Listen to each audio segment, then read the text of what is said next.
Hello, Anne. I hope I'm not interrupting your dinner or anything. Do you have a little time to talk? Oh, hi, Dad. We just finished dinner. Just sitting around watching TV. What's the matter? Can I help you with something? I hope it's nothing serious. No, nothing like that. I just wanted to know what you're doing tomorrow. You and David are going to be home, aren't you? It's Friday, and I thought maybe you guys might be home. Yeah, David's back for a meeting at the head office on Monday, so he's returned today to spend the weekend together. As you know, he's assigned to the East Coast office until that project gets off the ground, so he wanted to relax at home for a change. He's scheduled back east on Tuesday. I sort of wanted to see my son, too. Would it be a bother if I stopped in tomorrow? I know you want to spend time with him, but just for a little while, perhaps? Do you plan to come alone? I mean, I just want to know because I would need to prepare lunch. Yeah, that's thoughtful of you. Thank you. And you know, David hates it when his mother gets too possessive and starts doting over him.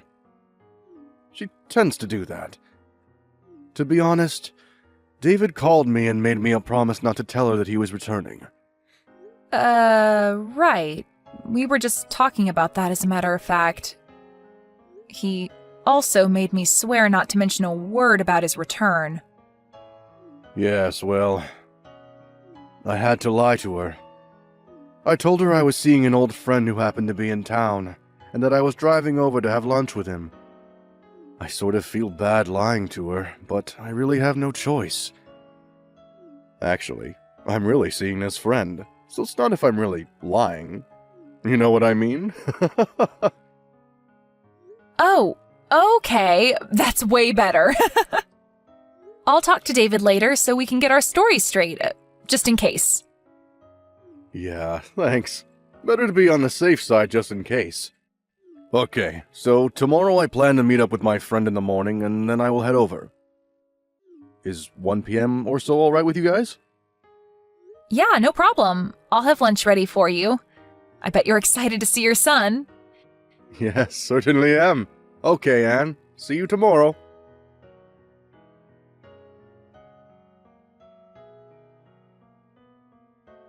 Hello, Anne. Are you there? Pick up, would you please? I want you to clean the house tomorrow, and I won't take no for an answer. So what I want you to do is take the day off and drive over here at noon or so. Please start with the living room. It needs a good vacuuming. Excuse me? This is all kind of sudden, isn't it? I said no excuses! You have your car, right? Pick up some floor cleaner on your way here, would you? We're out. After you're done cleaning, I need you to go out and do some grocery shopping. I have to replenish some big item stuff. Case of bottled water and a case of canned soup. I've got a whole list here.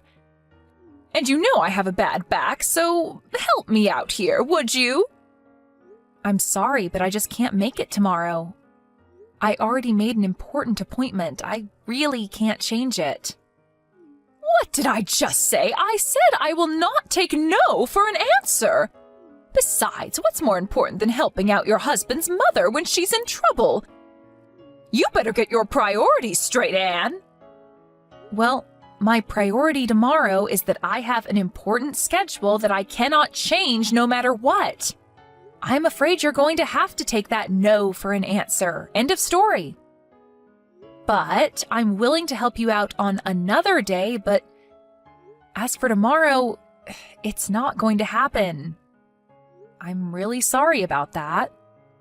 I'm just asking you to do a little cleaning and shopping for me, for Pete's sake. That's the least you can do for your mother. Mother? Where do you think I live? You're at least an hour and a half drive away. I can't just pop over there and do the cleaning and shopping and pop back home again. It would take the entire day. Am I hearing you right? What's an hour and a half drive anyway? That's nothing. You know what people call women like you. They call people like you foot draggers. A lazy bum is what you are. I just cannot understand why David even married you. How can you act this way towards your mother-in-law? No matter what you say, Mother, I'm not changing my schedule, and that's that. No further discussion required. Goodbye.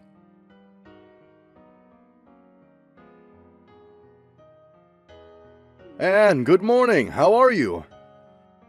I'm fine, Dad. How about you? Yeah, not too bad. Just finished meeting with my friend. I'm on my way there now. I should get there in about 20 minutes. No change of plans, I hope? No changes. Just be careful driving over here. The traffic seems a bit heavy today. No need to pick up anything on the way. We're all set for lunch.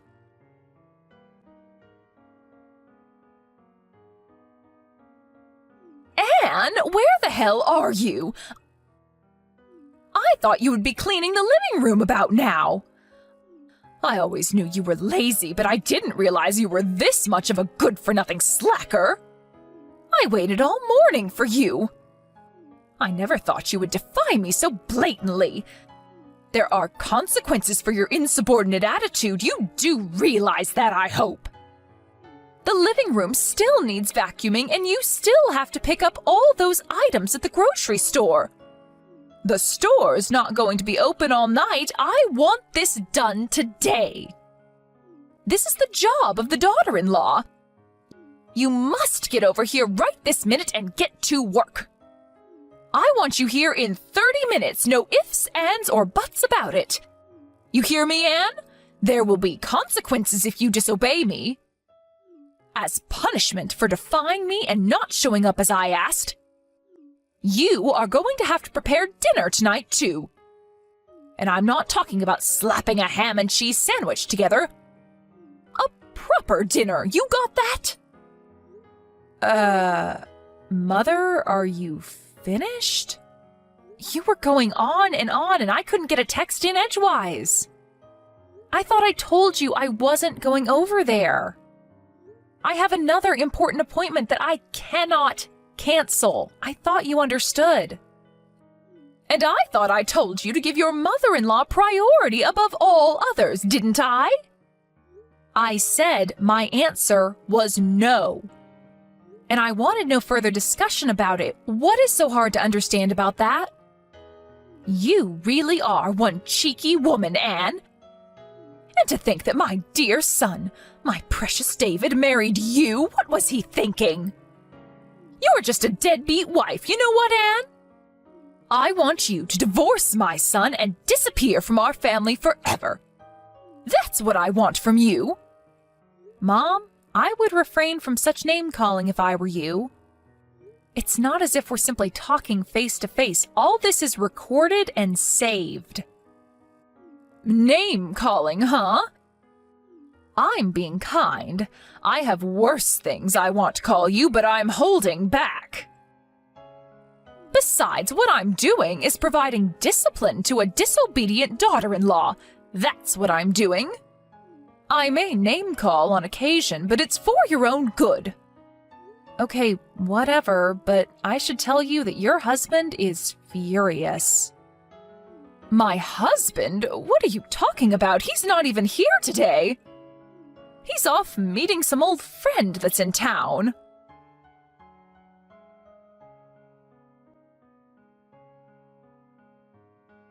Caroline, what is wrong with... What is this all about, for God's sake? I wish you would put a stop to all of this. Why do you have to treat Anne so horribly? What did she ever do to you? Is that you, Robert? What is this? Why are you texting me? I'm over here at Anne and David's place right now. Anne showed me what you've been saying to her. What is this? A lazy, deadbeat wife? Really? How could you say such things to Anne? What? You're at David's place now? Why? David came back for a few days. Apparently, he has a meeting at the office on Monday. He wanted to spend time with Anne over the weekend. I heard he was here, so on my way back from meeting my friend, I stopped in to say hello.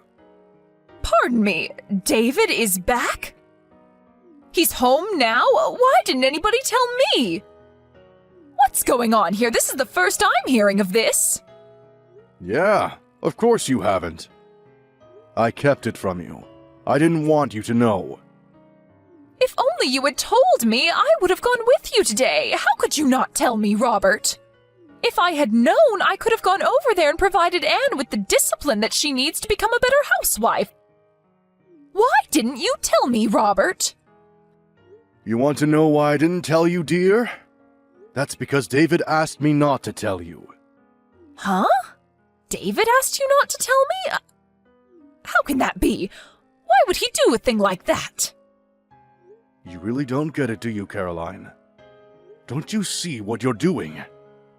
Get what? What are you talking about? What do I not get, Robert? It's the fact that David is keeping his distance from you.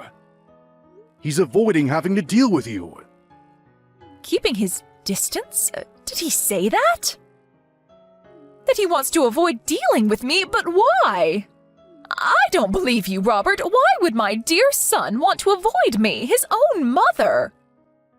I brought him up. I adored and doted on him since he was just a baby. I devoted my life to my son. How could such dedication and love not get through to him? How could he not feel the love I feel toward him? That's exactly what he finds intolerable. That fanatical devotion you have towards him. But is it really love? Isn't it just arrogance? A form of narcissism? I really wish you would wake up and smell the coffee. How dare you say that to me, Robert? How about you? What have you done? Tell me, Robert, as a father, what have you done for David that was so great? Did you shower him with love like I have all these years? As David's father, I think I've done what's necessary. I know that I'm always here for him when he needs me, and I would do anything for him if asked. Pardon me, that's all? That you're there for him? I could say the same. Well, let me give you 2 examples of what I mean. The first example is David introduced me to his best friend, an old classmate of his from college. Excuse me, his best friend? What's that have to do with anything? It has everything to do with it, Caroline. His best friend, Daniel. You know Daniel, right? Wait, Daniel? Are you talking about that Daniel? He's that parentless boy, that orphan, that Daniel? I told him not to associate with him. He is not of our caliber. That's the one. You do remember him, don't you? How could he be David's best friend? You must be mistaken. You know that people like that, kids who grow up without parents, don't amount to much. Well, that Daniel that you so abhor, he's currently the CEO of a major corporation. A corporation that generates over $1 billion a year. No, that can't be. Not that orphan. He graduated from a top university all on his own. Finished at the top of his class right after he graduated. He started his own company and in no time built it to what it is today. When David first met him, he told me that I knew Daniel would go far, that he'd succeed beyond anyone's wildest dreams, and he was right. Unlike you, David has a good eye for people. He knew Daniel would make a name for himself someday. He had no doubt in his mind. That Daniel? That parentless young man? He runs $1 billion company. He's the CEO of this company? Are you serious? And the second example. This concerns Anne, David's wife and your daughter-in-law. David introduced me to her 2 years before they even got married. He told me that he was in love with her and was seriously thinking about marrying her. He introduced Anne to you 2 years before they got married? That's right. At the time, he told me he was going to introduce you to Annie right before getting married. As I recall, it was like 2 or 3 months before, wasn't it? He was sure you'd kick up a fuss and would totally reject the marriage outright. Is that why he rejected that nice woman that I was going to introduce to him back then? It was because he was already going out with Anne? He was already planning to marry her? Is that what you're saying? That's exactly what I'm saying. And who was this woman you were going to introduce him to anyways? You know her too. It's Sandy. From when he was in high school, you remember her. Wait a second, Caroline. That's Sandy? Are you out of your mind? Why are you so shocked? I worked with her at the mall. She's so nice and very energetic and friendly. She would have been perfect for David. Did you know that their father is a company president? Sandy is much more suited for David than Anne. Wasn't her father just some company clerk or something? I never really asked her. You're forgetting one thing, Caroline. I heard that this Sandy has 3 kids, and she's not even married, for God's sake! On top of that, they aren't even sure who the father is, and you wanted David to marry this girl? But pardon me? Where did you hear that? Not only does she have 3 kids, she's been divorced twice. I heard that her parents are so fed up that they're not even talking anymore. Is that true? You're not making that up, are you? I had no idea Sandy had... Everybody knows everybody around the area. Where have you been? I'm surprised one of your lady friends weren't gossiping about it. Your discriminatory views are apparent, Caroline. You only look at things superficially. How could you say that? Are you saying that I'm prejudiced? That was not my intention.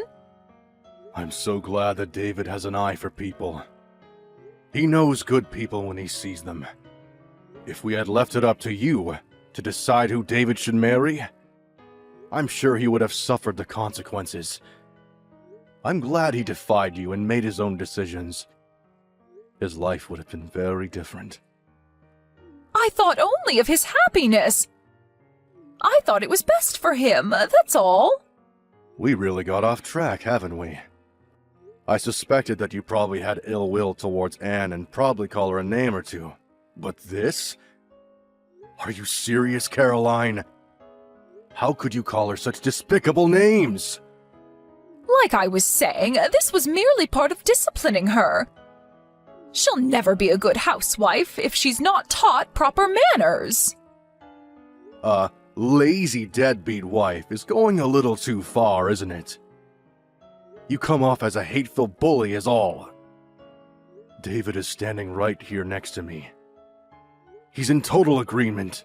You've gone too far, Caroline.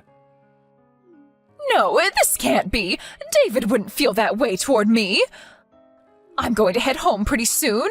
You will be home, I hope. We need to sit down and talk, Caroline. We need to discuss our future. Discuss our future? What are you talking about? 10 years ago, I was forced to accept defeat because of your reaction. Your total hysteria. But this time, I've had it. There are just too many complications involved this time. I cannot ignore it any longer.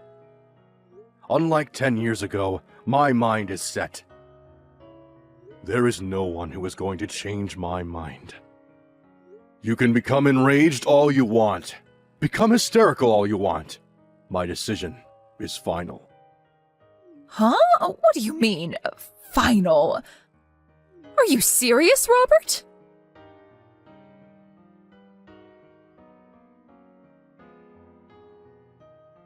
Anne, where are you? Where did you disappear to, for Pete's sake? I want you to reply right this second. This is an emergency. Where have you gone? Oh, hello, Mother. What can I do for you? You seem kinda upset. There's nobody here! Where have you disappeared to? Oh, I see what this is about. So you did go to our house. Robert was right after all. He advised us to move out as soon as possible. I was a little reluctant at first, but he was right after all. I'm glad I took his advice. My husband's advice? What are you talking about? No, Caroline. He's no longer your husband. Shut your mouth! This is all his fault. All Robert's fault. He just could not comprehend the love and consideration that I devoted to David. Unlike my husband, I was always thinking of my precious son. Always. But David will come around one day. I know it. He'll look back and understand all that I did for him. I see you have not come to grips with what you did, have you? After that harsh condemnation that Robert gave you, and you still don't understand? What more do we have to do to make you see? What do you know? You have no right to lecture me. You've only been with David for 3 or 4 years. I brought him into this world and raised him to the man he is. You will never understand the bond, the almost 30 years that I spent with him. It's a never-ending, eternal bond. It was David, your devoted son, that suggested that we move and relocate. More accurately, he made the decision to take me to his current place of employment. He put in a transfer to the position back east. He wants to make it permanent, and the company agreed. You're moving there? To his current office? Seriously? What about your own job? Did you quit? No, of course not.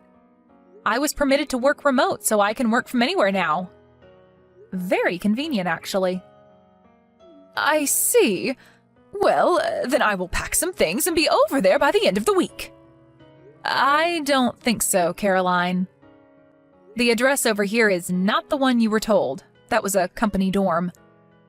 We found a more permanent place. What? You found a new place already? Where is this new place? I'm sorry, but I'm not permitted to divulge that information. After all, we moved in order to get away from you, so why would we tell you? You're trying to pull David and I apart! All I'm doing is obeying David's requests. As his wife, I have to obey his every command, right? Isn't that what you always told me? I can't believe that! David would never do that! You're hiding it from me! David will tell me, I'm sure of it! Okay, whatever. Think how you like. I really don't care if you believe me or not, to be honest. But if you continue to disregard David's feelings, if you continue to deny reality, I'm afraid you'll never see your son again. Pardon me? Not see my son? Not see my David ever again? There is nothing further for me to say to you, so maybe we can cut it short. What do you say? Goodbye. Wait, Anne, don't cut me off. What do you mean I won't ever see my son again?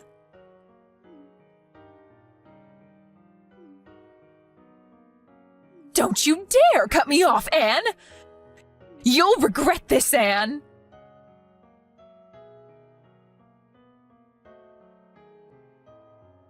No matter what we said, no matter how we tried to explain it to her, she just could not accept the fact that David was sick and tired of her abnormal devotion and love for him. Maybe her love for her son is so strong nothing will convince her otherwise.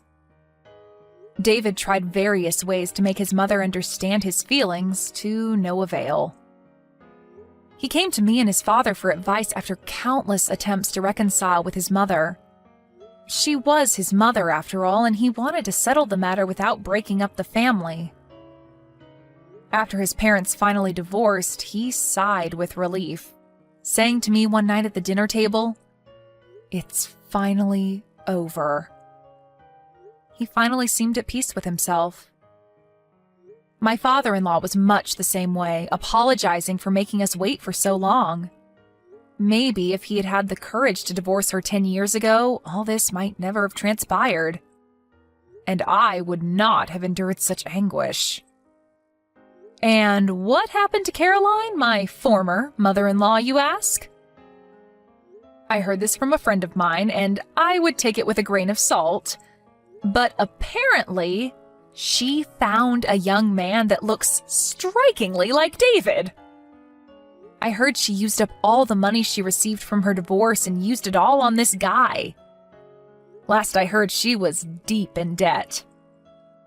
She completely disregarded warnings from her friends and neighbors and couldn't stop sinking money into this guy. She's always had a bullheadedness about her. Once she latches onto something, she won't let it go. Maybe that's why she ended up losing everything she cared for. But will I reach out to help her? I'm sorry, but no thanks. I don't think she would even accept my help.